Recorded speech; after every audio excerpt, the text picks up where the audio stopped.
Hello, welcome to Lesson 1. Create Google Classroom and share code and add students.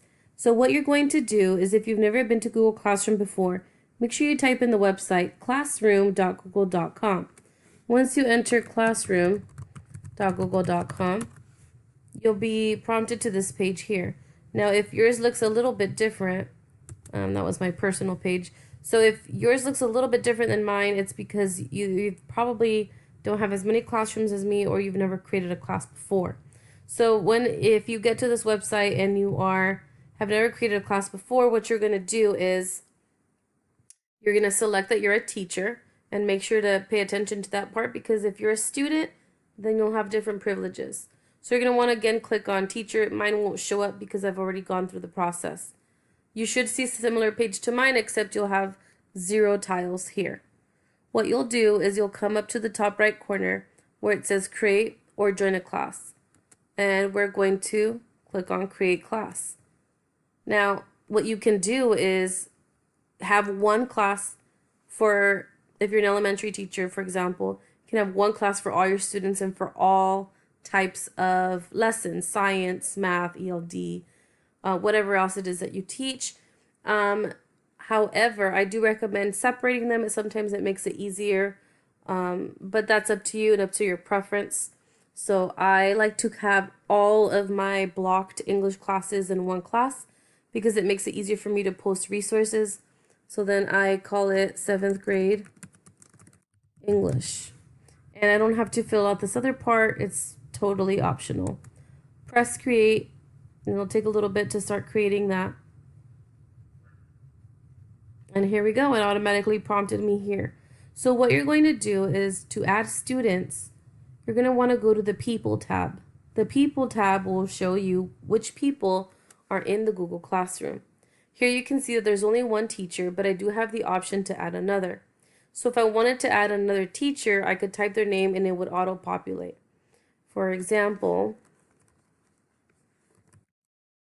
if I wanted to add Mrs. Antunes, I would click on Mrs. Antunes and then click on invite. And she would be part of the class. The benefit to doing that would be that maybe they can see, maybe they're a new teacher and you want to show them how you're using it, what you're posting, or it might also be helpful if you have a long-term sub situation. I know that at our school, Mrs. Allen had done this, and she created a Google Classroom and shared it with a long-term sub, and she was able to post things and kind of help that class to get them going. So that's one resource and one thing that you can do. For students, you'll see there are none. I can click invite students. This takes a lot more time, but if you have younger students, it might be easier to do this part for them.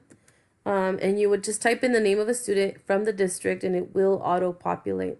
So if I type in any name, I'll see here's a student of mine, and then I'll click invite. They'll get an email, they check their email, and they press invite. They press accept. Okay, and then that's one way to add them. But honestly, for me, the easiest way is to have students go to the same website, and they'll see a plus sign when they get there. Now, if they've never been there before, it'll ask them, are you a teacher or a student? Definitely make sure that they click student. Once they click on student, they'll see the little plus sign on the top right hand corner around this area. Press plus, and instead of creating a class like I asked you to, you would ask your students to click on join a class. They click join class and they'll be prompted to enter a code. And here is that code that they need to prompt to join the class. I found an easier way to display that code is to go back to the stream, and here you'll see in the header there's a kind of like a square. If you click on it and hover over it, it says display. If I click on it there, you'll see that the students are able to type in the code, and it projects it pretty nice and big onto the projector, and they'll be able to add the class. So this is lesson 1, how to create a Google Classroom and have students and other teachers join on in. Hope it was helpful.